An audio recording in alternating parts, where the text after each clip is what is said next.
I've already tried to film this a couple of times and I feel like I came across really bitchy. I just want to say that's not at all what I'm trying to get across with these.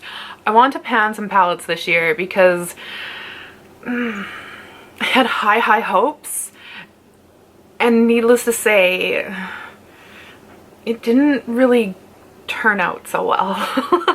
The palettes are none other than the yin and the yang of the makeup world from last year, the Vita and Muerte from Melt. These are absolutely stunning. Like, aesthetic wise, these are beautiful. Like, when I see these, I don't know, I just get like tingles in my brain. I get like makeup goosebumps. Like, staring at this, I freaking love it. Melt knows how to package products. They know how to market products. Like, I love these. This is everything I wanted in like a campaign, in a release, in products. Like, I was so excited for these. You're probably like, well, what happened? I've never used Melt before. This was my first time ever trying anything by Melt. And I don't like their formula. I hate their formula. And I've been told that it's actually different formulas depending on the palettes. And there was other people who had my concern with this. Apparently it's the same formula as like the radioactive palettes, which I've heard only bad things about that palette. But I didn't know this until like way after I bought these palettes.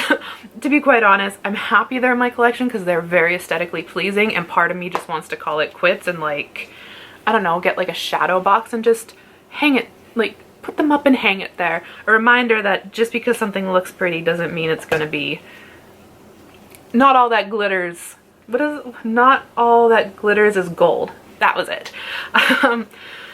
Yeah, so why don't I like it? Well, let's start with this one. This one's the, oh, it even bends weird. It doesn't bend at all. Okay. So this one is the Vita palette. It's got one shimmer right here, which is Alegria, and beautiful. Buttery, goes on really nicely. However, when you try and, you know, sometimes when you go over shimmers and you try and make them look a little bit more smooth, it does take pigment away. So it's like your first layer on, you gotta leave it. So you gotta get it perfect, buff minimally on the edges to kind of smooth everything out, but leave it. If you try and blend it, if you try and smooth it, you're gonna lose pigment. And oddly enough, I feel the exact same way for all of the mattes. The mattes are one of those ones that you get a lot of kick up in the pan, and when you press it, like if you were to go and kind of just buff it on your eye, you do get fallout, but if you press it onto your eye, then you get this nice little spot of pigmented color. You don't really get any fallout, but if you try and buff it, all your pigmentation goes. And when you go on and you try and buff it into your eye initially, you don't get a lot of pigment and it goes on a little bit patchy. But if you stamp it on, blend minimally, then it turns out great. But the only problem is that, I don't know, I like to play, I like to be creative. I don't usually go in having an idea of how my look's gonna turn out. It just kind of happens. So to have something that I kind of have to pre-plan beforehand is not the way I like to do makeup. So yeah, I don't want to say it's a bad palette, I just think the way it's formulated is not for me. And then let's talk about the biggest disappointment in this palette, which is Sarape, which is this green down here.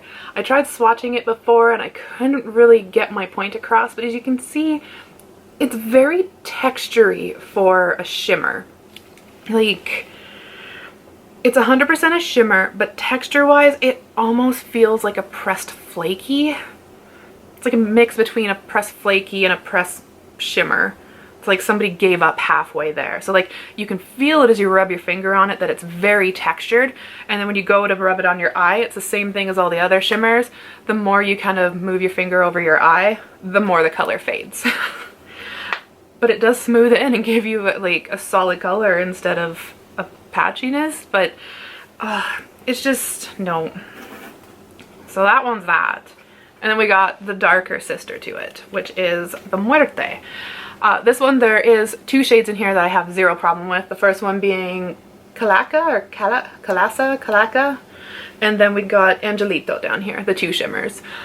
Beautiful. Those ones go on great. I will say, if I do tend to kind of smooth a little bit, I do start losing pigment. However, I lose it a lot slower than Alegria or Sarape. I'll be honest about that. I'll be honest about that. It makes it sound like everything else is not.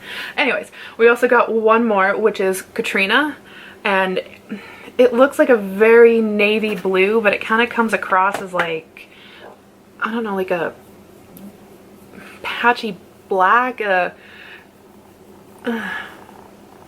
Looks a lot nicer in the swatch than I've got it, but yeah, like it just doesn't translate. Like you need a glitter glue underneath that one to make it work. But other than that, I don't have a lot of problems with it. I do, however, have problems with the rest of the mattes in the palette, and it's the same problem that I have with the ones in the Vita, is that you can't really blend them. The ones you can blend the easiest would be Corazon and Lagrimas, but again, if you start over blending, the color fades. And then the moment you try to kind of melt anything, that was punny, that was not intended. When you try to melt another shade into it, it gets mucky if you blend. So it's, again, you have to stamp it into place and then buff the edges ever so slightly, or else you get a murky look. So 100% this formula is not for me, which is very disappointing because I love them. Like, even looking at the color stories, like, I love these palettes. This is everything I wanted. Aesthetically, this is everything I wanted, and then just when it actually came time to use it, it fell very flat for me, and I'm very disappointed. And I have to say, I haven't really used them. I've only started using them when I started thinking about bringing them into a project pan. I started playing with them a little bit more. I do have Noche Eterna and Katrina on my eyes today, as well as two shades from another palette, which are the Sparkling Cherry Limeade from Violet Voss. I have Cobalt and Blue as well. So I had to bring other things into it to kind of make it work, to kind of make it blend a little bit nicer. So it is usable, it's just more work than I want in a palette. It makes it not as fun when I have to try that hard to get a look to work. The other thing I don't like, and this could just be overtime wear and tear, but because I'm already like a little bit sad and a little bit salty, the packaging, it doesn't sit flat. It's been, oh, right here, it pops up, and I put it down with some glue again when I first got it, and it just keeps popping up. So could just be the way the fold is, maybe the way it's sat, like, I don't know. But like I said, it just kind of adds insult to injury when it's physically starting to fall apart and I haven't even used it that much. So yeah. So what do I want out of this project? I want to try and get as much use out of these pans as possible, just because I've heard horror stories when it came to like the Smoke Sessions palette, is that what it is? The 420 palette, as well as the, was it the Gemini? I think it was the Gemini. People were finding, especially in the shades that look like the Sarape, like this chunky glitter, people were finding it changed color. People are actually even finding that their mattes went moldy. And in all fairness, these had a 6-month shelf life on them when I bought them. So I've had these for a year now, and that hasn't happened to mine, but I'm scared it's going to happen before I have a chance to really use them. And that would just break my heart more, because for $80 palettes each, so $160, I have definitely not got my money's worth out of this. That inspiration I felt just feels like sad inspiration now, and I don't want it to end this way. I want to end on a happy note. I want to end creating. I want to maybe even find a way to make these work that I have fun. I'm excited to use them again. So I want to get more use out of them, 100%. I think we could probably pan, what was it again? Kalaka? That shimmery shade, that's be super easy. I think we can get maybe even rid of some of the shades in here, like the yellows, like the tans, maybe even the light orange. Like those lighter shades I think will be easy, but definitely the darker shades, the more pigmented shades, the harder to use shades, I'm definitely gonna have to play around a lot more. But that's what I want. I want to inspire myself to use these like this collection initially did to me when I saw it. So that is a very over-explanated way of saying these are my Pan That palettes for 2021. The Yin, the Yang, the Vida, the Muerte.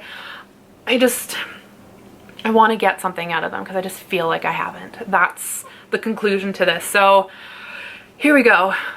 Hoping to a year's full of colorful looks and less frustration when I use them, and hopefully no moldy pans by December. That's fingers crossed. Yeah, so that's it for me. I hope you follow my journey. I'm going to be taking pictures of looks that I make because I'm really bad at documenting things, and that's the whole point of YouTube, is it not? It's like documenting life and playing with things, and I suck at that. So hopefully I'll do better with that, and I will see you guys in a month with hopefully some looks to share with you. So yeah, see you then. Bye.